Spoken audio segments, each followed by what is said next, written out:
এবার নির্বাচন কমিশনের যে তৎপরতা, এই উদ্যোগ যদি চলতে থাকে, আশঙ্কা করবার যুক্তিসঙ্গত কারণ আছে। আগামী জাতীয় নির্বাচনের মধ্য দিয়ে যে সংসদে গঠিত হবে, সেই সংসদেও একটা বিশাল সংখ্যক ব্যবসায়ী, বিত্তবান, কালো টাকার মালিক, ধনী এবং অনেকেই হয়তো দেখা যাবে ফাঁক ফোকর দিয়ে অনেক দুর্বৃত্ত মাফিয়ারা সংসদে তারা ঢুকে পড়বে। অভ্যুত্থানের পরে এরকম একটা সংসদ নিশ্চয়ই আমরা কেউ দেখতে চাই না। 17 বছর ধরে আমরা যে নির্বাচন অপেক্ষা করছি, মানুষের সংগ্রামী প্রতিনিধিরা তারা পার্লামেন্টে যাবেন, দেশ জনগণের জন্য আইন প্রণয়ন করবেন, দেশের গণতান্ত্রিক অভিযাত্রায় তারা নেতৃত্ব প্রদান করবেন। শুরুতে যদি এইরকম একটা টাকার খেলা যদি চলতে থাকে, ইতিমধ্যে তার নমুনা আপনারা দেখেছেন। দেশব্যাপী অনেক প্রার্থীরা কোটি কোটি টাকা ইতিমধ্যেই তারা খরচ করে ফেলেছেন। কোথাও কোনো নির্বাচন কমিশনে, কোথাও কারো কোনো এর বিরুদ্ধে কার্যকর কোনো তৎপরতা আমরা লক্ষ্য করছি না।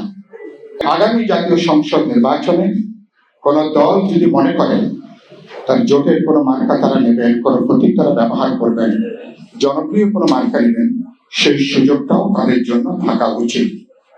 আপনি আলাপ আলোচনা ছাড়া জবরদস্তি করে গায়ের জোরে আপনি এটা চাপিয়ে দিলেন, দলগুলোর কোনো প্রস্তুতি নেবার সুযোগ ছাড়েন, এগুলো আরেক ধরনের জবরদস্তি, আরেক ধরনের বল প্রয়োগ।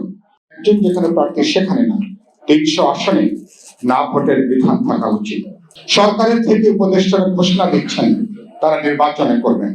সরকারের থেকে উপদেষ্টারা তাদের সম্ভাব্য নির্বাচনী অঞ্চলে বিশাল অঙ্কের টাকা তারা বরাদ্দ করছেন। বিএনপি, জামাত ইসলামী, এনসিপি সবাই বলছেন সরকারের মধ্যে দলীয় আনুগত্যের লোকজন আছে। এটা বলার পরে 1-1.5 মাস পার হয়েছে, এখনো পর্যন্ত উপদেষ্টা মন্ডলীর কোনো পরিবর্তন দেখিনি। তারপরে এর মধ্যে সাধারণ একটা সত্যতা আছে। সেজন্য আমরা বলেছি বিসমিল্লাতে যখন সরকার, আপনার উচিত হবে নিজেদের নিরপেক্ষতার পরীক্ষায় পাশ করা। আমরা আগামী জাতীয় নির্বাচন প্রফেসর ইউনূসের নেতৃত্বে সরকারের অধীনে আমরা করতে চাই। বারবার কথাটা বলে আসছে, কিন্তু আপনাকে তো সে আস্থাটা অর্জন করতে হবে। রাজনৈতিক দল, জনগণ, ভোটার, সমাজের সকল অংশে এটা যে সরকারের জন্য পরীক্ষা।